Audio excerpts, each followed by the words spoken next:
Story Time with Gromit and ThomasFan01.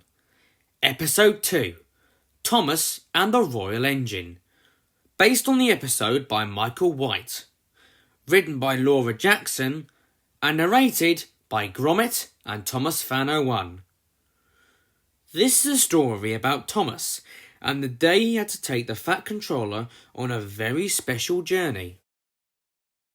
It was a sunny morning on Sodor. Thomas the Tank Engine was getting ready for a very important job.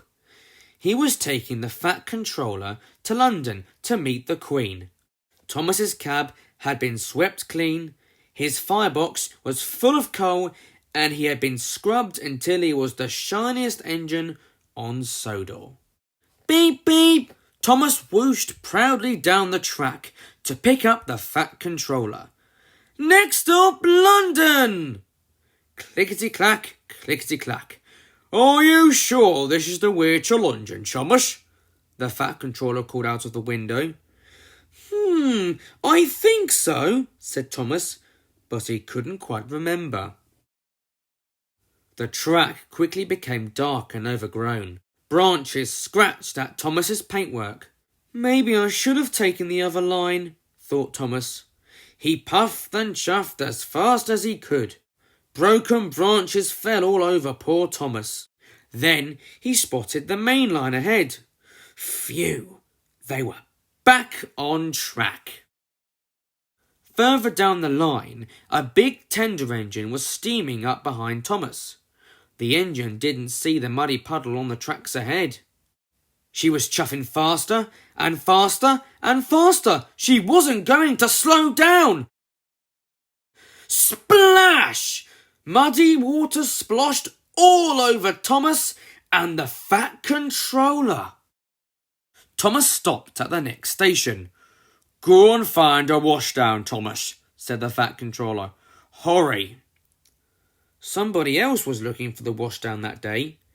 It was the big tender engine. She was in such a hurry, she shunted Thomas into some coal trucks. Puff!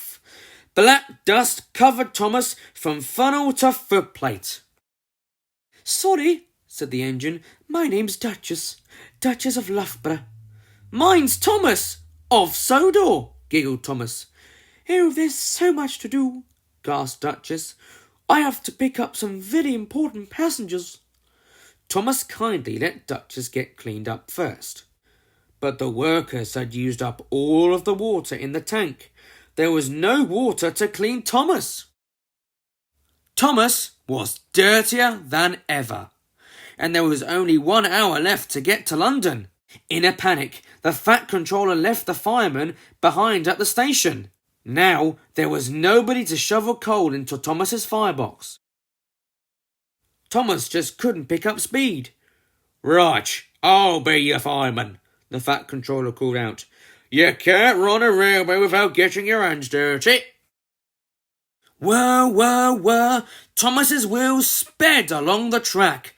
London, here we come, he sang out. Then, up ahead, Thomas noticed somebody on the line. It was Duchess. My safety valve has burst, Thomas, said Duchess. Now my very important passengers will be late to London. Thomas couldn't leave a friend in trouble, even if he was running late for the Queen. He offered to push Duchess and her carriages all the way to London. He heaved and pushed and puffed with all his might. Thank you, Thomas of Sodor, called out Duchess. When Thomas pulled into Victoria Station, he was tired and dirty, but he had made it to London on time. The Fat Controller was busy looking at something on the platform. There was a royal crown on Duchess's buffer, and somebody very important was stepping out of her carriages. The Queen! Thomas had rescued the royal train. Sir Topham Hatt, smiled the Queen. Your railway is known for helping those in need. They made sure we got here on time, Mum, Duchess told the Queen. The Queen handed the Fat Controller a very special railway award. Oh, thank you, Your Majesty, said the Fat Controller. The Queen turned to Thomas and gave him a colourful medal. "And gallant Thomas," said the Queen, "this is for helping an engine in need and for being a royally useful engine." Thomas beamed from boiler to buffer.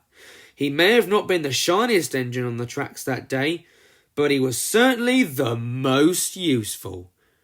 The end.